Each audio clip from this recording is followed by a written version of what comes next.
Welcome, soul family, back to the channel, The Womb Goddess. My name is Susanna Sun, bringing through messages for the highest good of all today.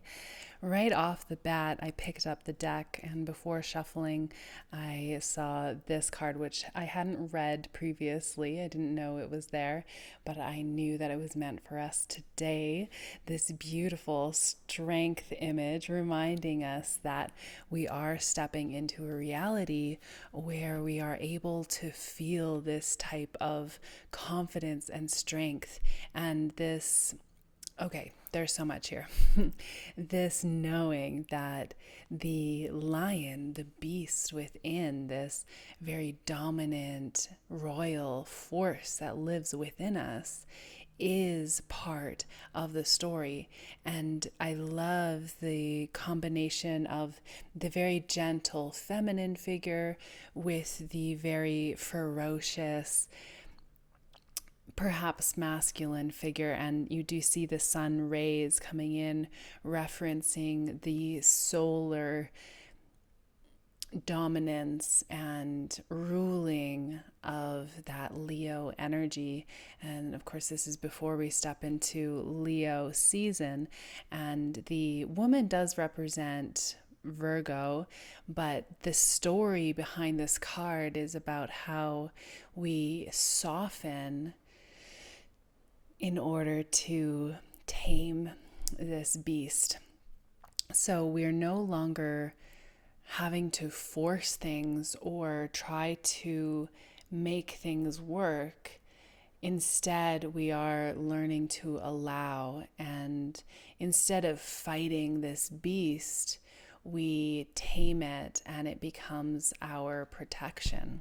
So you can take a lot of implications from that. Whatever it is in your life that you feel is acting as a sort of beast, a sort of challenge to you, something inside of you that perhaps feels wild or ferocious or scary, that part of you actually needs you to accept it, to welcome it, to feed it, and then it becomes tame and it becomes part of your support system. So that is a huge and beautiful message in terms of coming into our feminine and realizing how powerful that feminine nature is, that we don't have to be fighting and trying to control the people or the environments or the situations around us. Instead, we can soften and nourish, and that is where the others around us can feel safe as well, so that we can then be drawing in that abundance that is the reference to the solar energy. I see this is going to be a little bit of a deeper reading than usual, which is totally okay, but I did have a handful of cards plop right in front of me on the floor. So let's look into them a little bit deeper. We do have that royal energy coming through again with the King of Swords, the King of Air in this deck. This is the Good Tarot by Colette Baron Reed, which I love the images. So this masculine part of ourselves, very strong and clear, and also representing the external counterpart representation, if you want to read it that way. So we can apply and see the mirror of the internal balancing of that masculine polarity along with the external. But it is very solid, it is very clear, and mentally stable. So there's lots of beautiful ideas and communication as well that comes with this. So really stepping into our power in that way with our masculine, and less so in this fighting way. So that might feel like a little bit of a contradiction. I want to clarify, because the King of Swords, of course, people often associate swords with fighting. But in this context, what we're talking about is more about the mental world and the communication, not about physical dominance or battle. So there is this understanding within ourselves as we continue to integrate this divine, ascended, masculine versions of ourselves, and as we allow the external version to approach as well, that it is not about having to force that sword. It is about using that sword as a sort of more like a lightsaber, we could say, where it directs light rather than being this more, literal translation. That specific message came through from Archangel Michael a few years ago for me, so I'd love to tie that in here as well, that the sword of truth that Michael wields is the same. He doesn't use it to fight in the typical physical sense. He uses the sword of truth to direct light. And that light really pierces through whatever shadow or illusion or uncertainty might have been there before. And as he directs the light into the shadow, it really opens up and clears any of the shadowy aspects that had been previously present. So I do hear the shadow, of course, coming through in the message, but not quite yet, because we see the feminine coming in as the high priestess, which is so amazing as a affirmation for us of our powers as feminine beings. This is a reminder that the feminine nature is deeply intuitive and so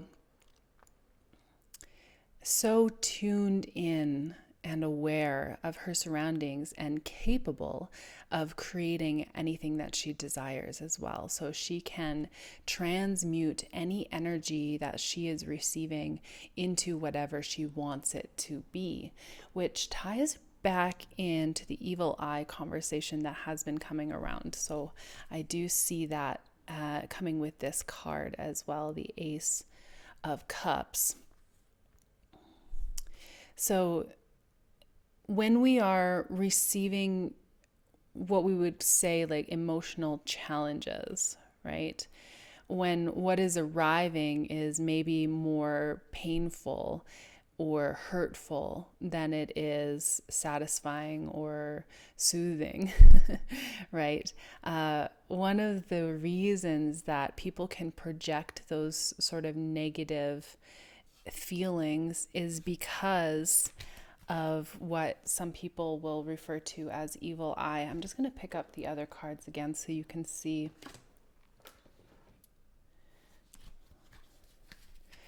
We have such a huge combination here of energies that really are so profound. I shuffled in the Strength card, but I will say this card is coming out instead. It was the second from the top, but it's the same two figures we have in this deck, the lion and the woman as well, with the 6 here. And we are in the 6th month right now as I'm recording this. And I'm also stepping into the 6th year personally. So anyways, my piece of information here about evil eye has to do with, we have this king who's very clear and sharp and determined and knowledgeable. And we have this high priestess who is able to connect with divine, to bring beautiful messages and beautiful realities through into the physical world. And those two things, along with that Strength card with the mastery of the challenge of the beast within, that, this is the shadow work completing, that those things put together, you could see why people might look at us holding all of these cards and feel some type of way about that. If somebody is not healed themselves, they will have two main options. One is that they could want to learn from that person. That takes a large amount of personal responsibility to be able to say, I don't know how to achieve that. And it also takes a huge amount of self-belief to say, I believe I'm capable of that. And so I would love for you to teach me. There's humility in that, right? The majority of people, however, don't have that amount of confidence built into themselves. And so what they feel is envy. And the way that that is typically projected at the other person is in negative thoughts. It's easier for the average person in a sort of degraded mental state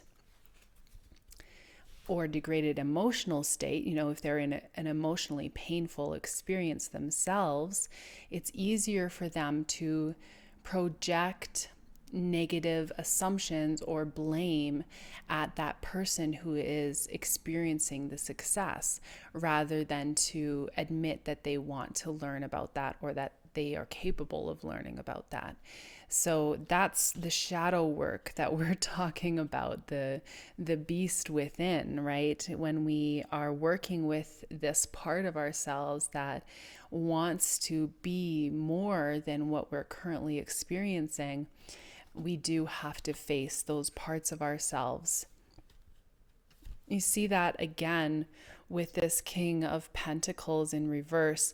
And actually, it's pretty funny, but this is definitely reminding me of that painting that recently was revealed of the king. I'm so out of tune with that. I don't even know his name, honestly.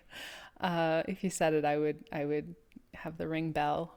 But anyways, that is what it looks like. And there's so many messages with that. Oh my gosh. So you might notice in some of the kind of conspiracy world fear-based conversations, an image of that royal painting that was reversed and then flipped. And then you saw this sort of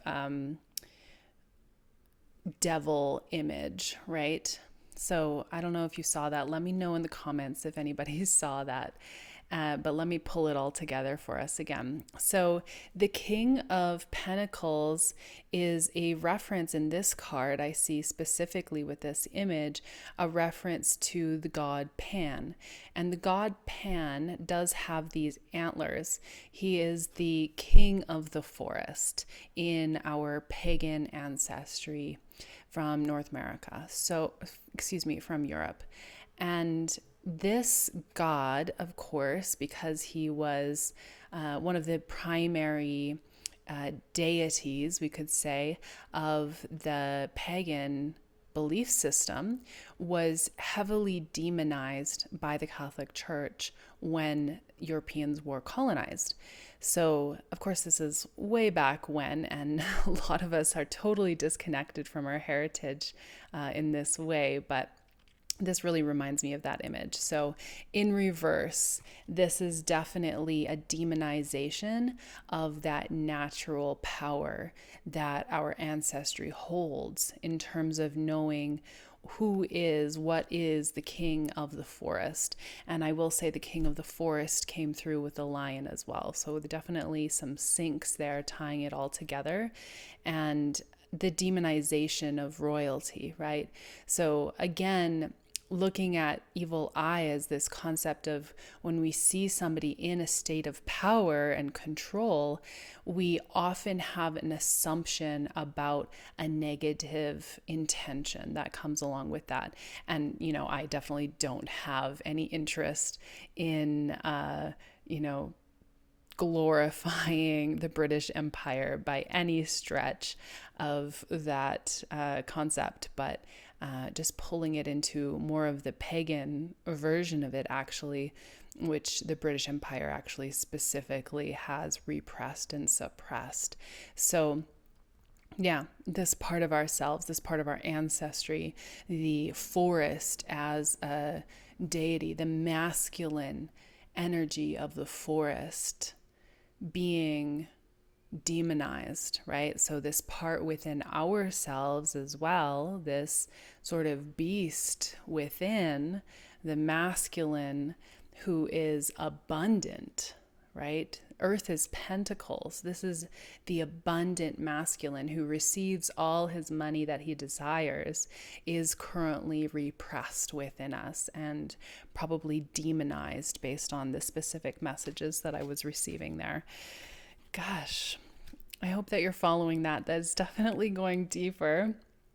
The Six of Swords in reverse. So the balancing of these different realms within ourselves, also noticing a sort of challenge with that integration. So, where we really want to find balance and know these different parts of ourselves, right? This masculine and this feminine integrating is currently feeling like a challenge for us, right? Especially because we do have that sort of demonization and that sort of like forceful control kind of conversation coming up.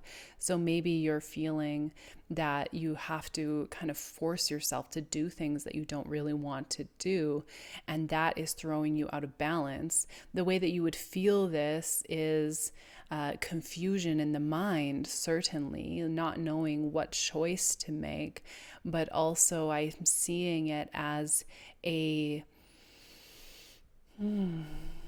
sort of internal battle where you're kind of fighting with yourself, where one part of you might want something and then another part of you wants or thinks you should want something else, and you're not sure which of these are truly authentic to who you are and what you want. Little ding dong there to confirm. I don't know if you can hear that. This is the Page of Pentacles, the messenger, actually. So this comes through as, I believe it's the knight in this deck, but I always get them confused because they call it the page. But it is definitely resistance to the arrival of that pentacle. Again, this is a conversation about resisting financial abundance. So where we might have blocked ourselves from our own abundance to protect ourselves from that evil eye, that envy, right? That's where we want to look. Where is it in our lives that perhaps we're holding ourselves back because we don't want to step above other people in our lives, or because other people in our lives are currently maybe using our energy and we have some sort of codependent relationship with that. So we enjoy to be the hero in other people's stories, but forget to be the hero in our own stories. And that is so draining and so exhausting because it's not reciprocal energy. If it was truly reciprocal energy, then we would have these pentacles upright, right? We would feel these coming in and we would be appreciating them and we'd be receiving that money, and also the emotional satisfaction and love, I could say as well, like love offers. But we can't receive a healthy masculine in also a healthy abundance in finances if we are constantly drained and refusing subconsciously to receive the reciprocal energy and the abundance that is our true birthright as that high priestess, as that soft woman who has conquered her demon. So where those first cards showed up as the truth of who we are, the high priestess, that strength card, that king, the shadow work that came afterwards in those reversals is really the confirmation of what it is that we need in order to move towards what we truly are meant for, what we truly deserve. I'm also noticing some birds really flying around here. So I don't know if there's some sort of commotion on the ground, but there is an eagle making some circles just on the other side of this house here, and a bunch of smaller birds kind of gathering around it. So another interesting image as well, where when the eagle comes, this more is able to fly higher, could we say, maybe a more dominant animal, maybe more rare as well, that the other birds can tend to kind of flock towards it and even try to attack it because there's this fear. And the evil eye conversation I see is related to this, that we are learning how to be unbothered by that part of the story, and even to use it to our advantage in some cases, where we can allow the gathering of the other smaller birds to support us in bringing attention to ourselves. Because, I probably wouldn't have noticed that bird if it was just solo, which it is now, but and now it's diving. So there was definitely something that it was like, it's right now capturing an animal, obviously, its prey. So, it was doing this very soft gliding, and then it did a dive. And just before it dived, all the other birds disappeared. So I wouldn't have noticed any of that if it wasn't for all of these other smaller birds circling around the eagle, right? Really, really beautiful. Wow. I don't know if I've ever seen an eagle dive like that. So really profound. And I'm so grateful that I caught that on camera. I hope that you appreciated this message and that you were able to tie those pieces of wisdom into your own life. I would love to hear from you if you have been experiencing any of the things that we're talking about today, if you were able to relate to them, if there are specific parts of this conversation that you'd like me to go into further, just pop those in the comment section and I will go into them in the next messages. And if you want to go deeper with me, I am a trauma-informed energy therapist and I am happy to support you. And I also do work with the somatic, the physical body. So I would love to work with you. If you want to go deeper, you can find more information and more of what I'm creating in the links in the description box. I do have a specific topic coming up for the next play shop for women, specifically who want to work with womb wisdom, and it's going to be called How to Step into Your Feminine. So if you enjoy that conversation, also let me know, get in contact so that I can invite you once that is ready to go. I love you so much. Have a beautiful day.